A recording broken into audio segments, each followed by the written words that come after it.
મહાશિવરાત્રિનો અવસર છે.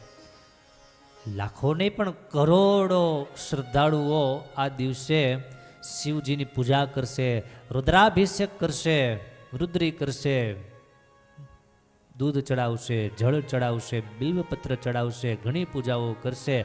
પણ શિવજીની સાચી પૂજા તો બાપ એ છે કે શિવ જેમ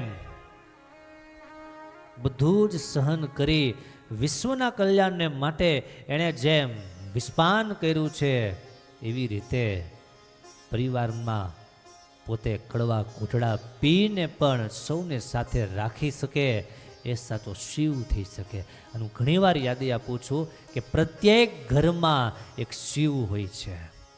બસ એને ઓળખવા, એને જાણવા, એને સ્વીકારવા, એનો આદર કરવો, એ પણ એક શિવ પૂજન છે. પ્રયાસ કરજો આ મહાશિવરાત્રિના અવસરે.